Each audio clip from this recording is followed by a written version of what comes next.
الأنف. قصة قصيرة للكاتب عبد الباقي يوسف من المجموعة القصصية كتاب الحب والخطيئة، منشورات مركز الإنماء الحضاري، حلب 2004، بصوت صبا الحكيم.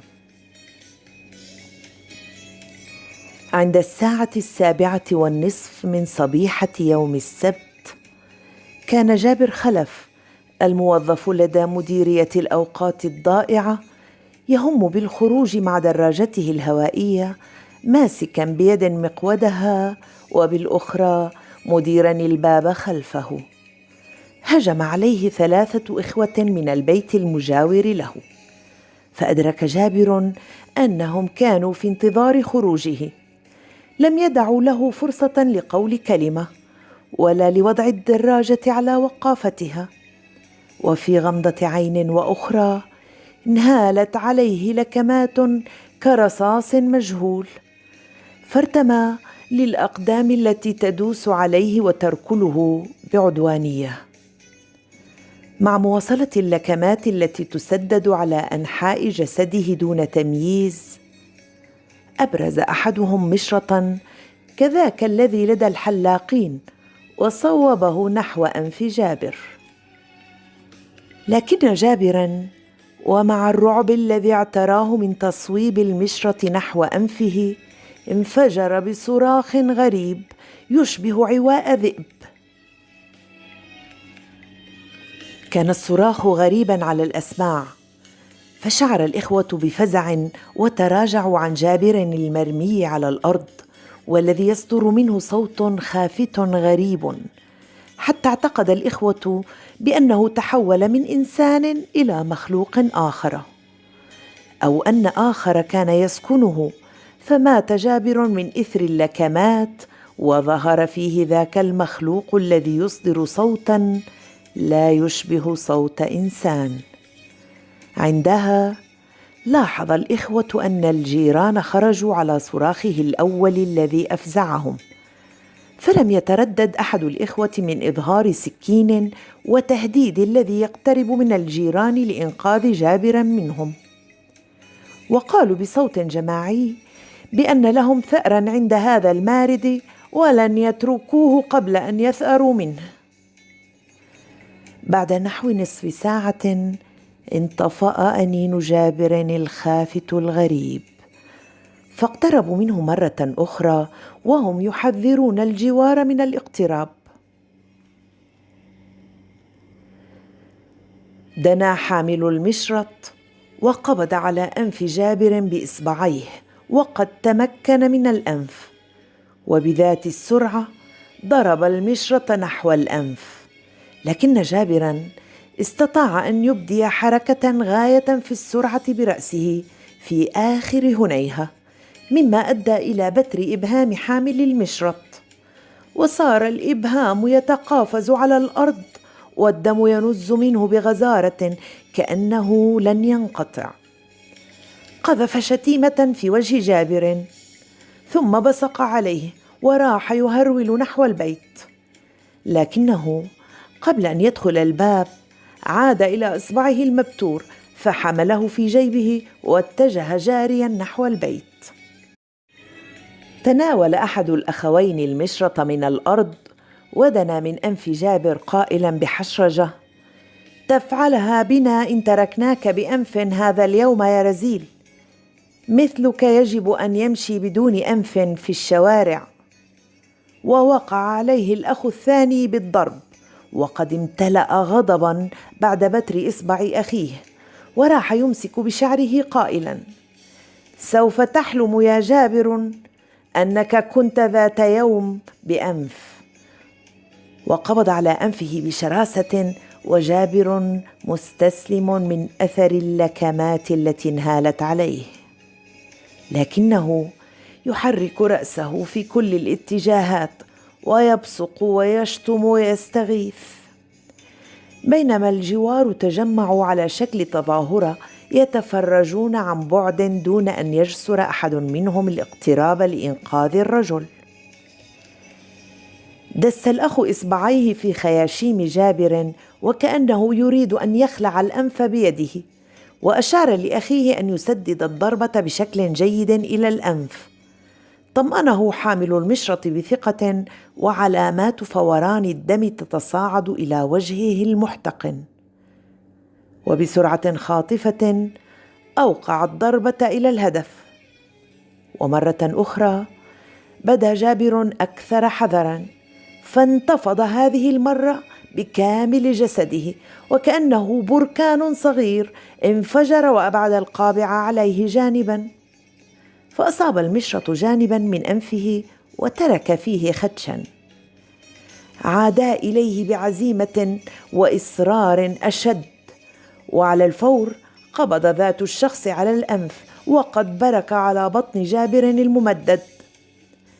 دس إصبعيه في ثقبي الأنف، قبض الثاني بشعره مثبتا الرأس، وسدد الضربة ليقع الأنف هذه المرة في يد أخيه. أحسا بأنهما نفذا المهمة الصعبة بصعوبة. تنفسا الصعداء وهما يصوبان نظرات النشوة إلى وجه جابر الذي خلا من الأنف. أخذا الأنف معهما وتواريا عن الأنظار. في اليوم التالي أبلغت الشرطة مديرية المشفى بأن الموقوفين رموا الأنف المبتور في إحدى المجاري ويتعذر البحث عنه. فاضطر الطبيب الجراح الذي تولى إجراء العملية أن يبتر قطعة لحم من مؤخرة جابر ويلحمها موضع أنفه. بينما جابر تنازل عن ادعائه الشخصي عليهم قائلاً: لا شيء في العالم بمقدوره أن يعيد إلي أنفي. أمضى شهراً في البيت يتردد من الخروج بلا أنف، وبين يوم وآخر يجري اتصالات بالعمل يقول بأن وضعه النفسي لا يسمح له بالخروج من البيت. يمضي جابر معظم وقته أمام المرآة يمعن التحديق في القطعة الملحومة، فترتسم مؤخرته في وجهه، يزداد استفزازا وغليانا. تتدخل أمه وتبعده عن المرآة قائلة: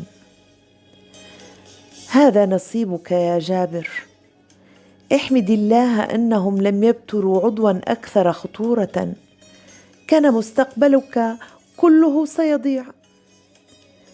في أوقات أخرى يفكر بخطيبته التي خطبها قبل الحادث بشهر على أن يتزوج في ظرف شهرين قادمين عندما يحصل على قرض، ولكن المفاجأة وقعت عليه بعد مرور شهر ونصف على الحادث، عندما أرسلت خطيبته الخاتم والهدايا إليه مع أخيها ليبلغه كلام أخته: لقد انخدعنا بك يا جابر، لكن حقيقتك بانت في وجهك.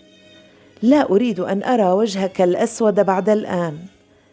العودة في منتصف طريق الهلاك أفضل من الاستمرار. أراد جابر في تلك اللحظة الفورانية أن ينقض عليه ويقرض أنفه بأسنانه ليصبح زميلا له، بيد أن الكلمات هي التي كانت سباقة. لا يشرفني الاقتران بهكذا امرأة تقرر قرارا مصيريا كهذا مستندة على كلمات سمعتها من الناس. خرج الأخ وعاد جابر إلى المرآة يحدث نفسه بخفوت: يبدو أن الخسارة لم تكن في الأنف فقط يا صاحبي، ها هو الأنف جر معه الخطيبة التي كنت تمضي معها أجمل الأوقات بعد منتصف الليل على الهاتف.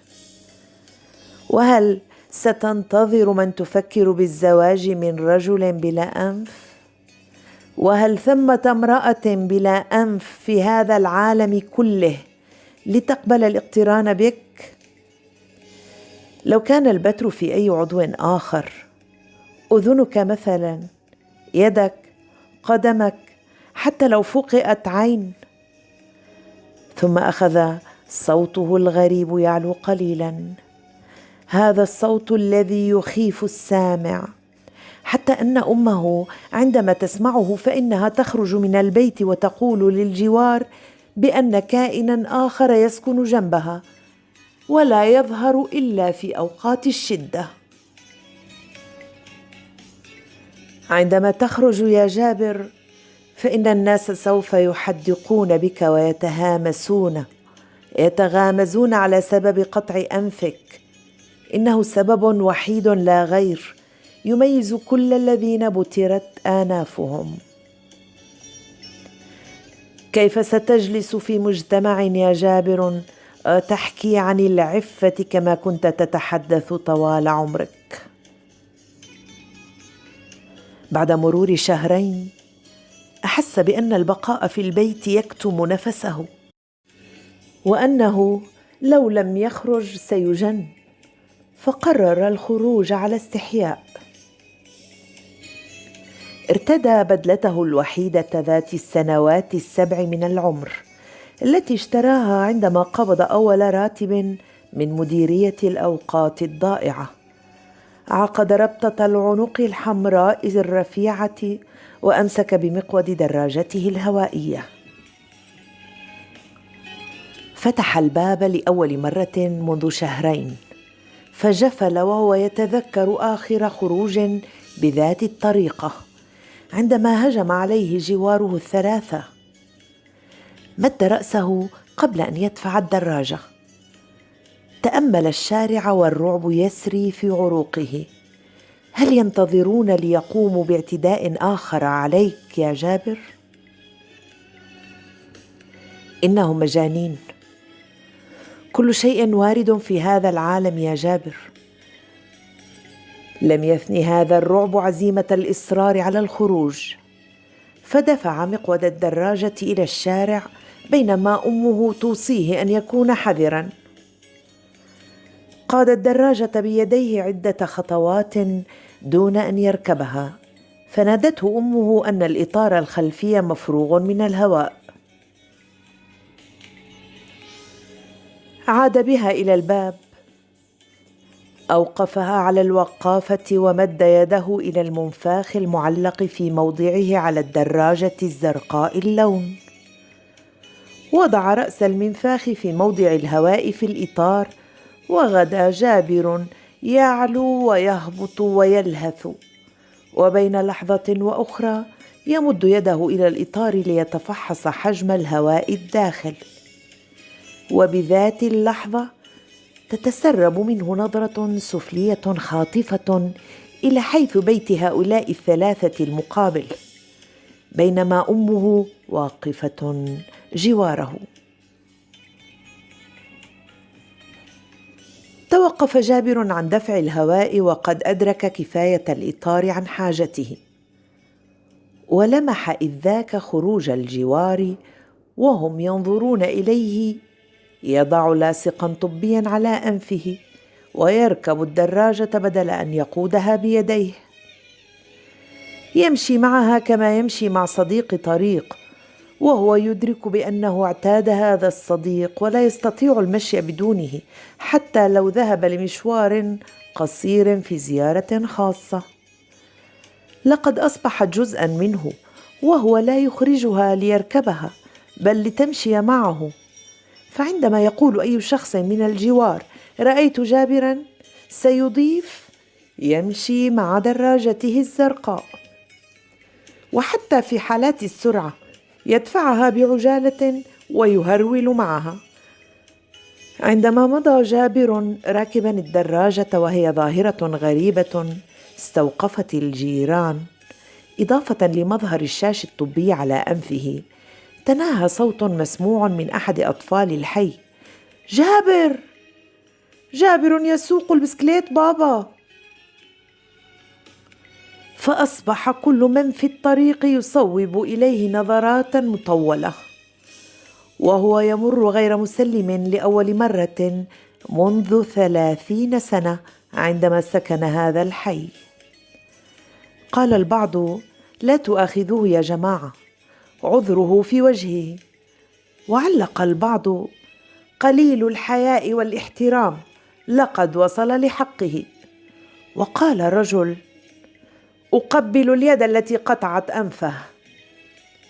واصل جابر طريقه ولم يقف إلا أمام رصيف الدائرة.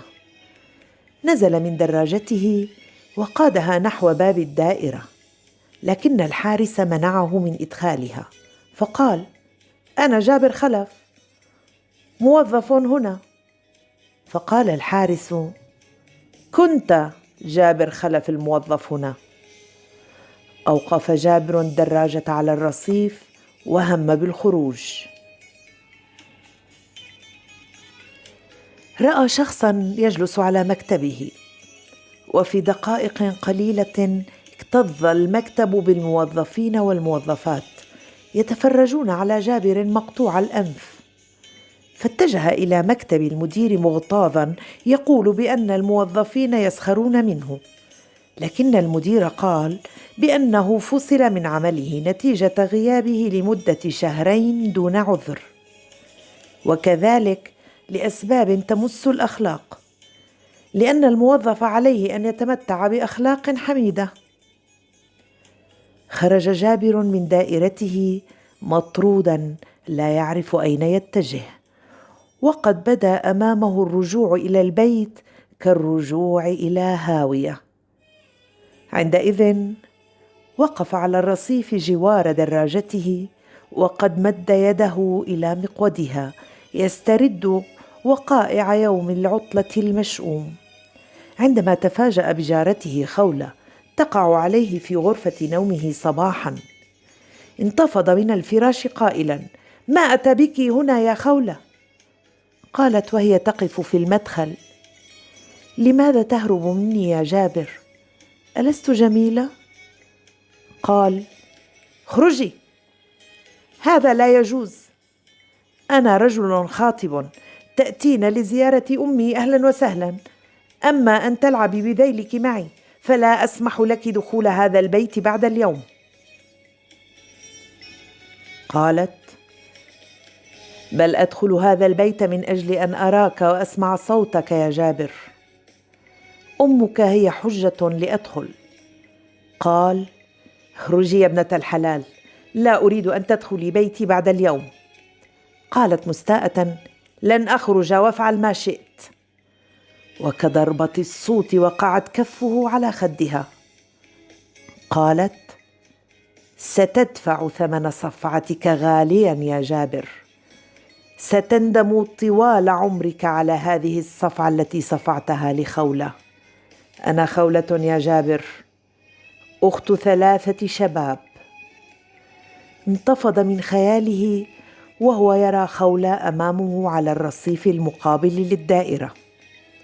قال في نفسه: هل راقبتني عندما خرجت من البيت؟ وما الذي تريده مني؟ فأشارت خولة إليه ليلحقها. قاد جابر دراجته ومضى وهي تسير بخطوات متسارعة. سار جابر خلفها نحو ساعة، إلى أن دخلت حياً شعبياً ووقفت أمام أحد البيوت. تقدم جابر إليها، ولكنه عند ذاك اكتشف بأنها ليست خولة.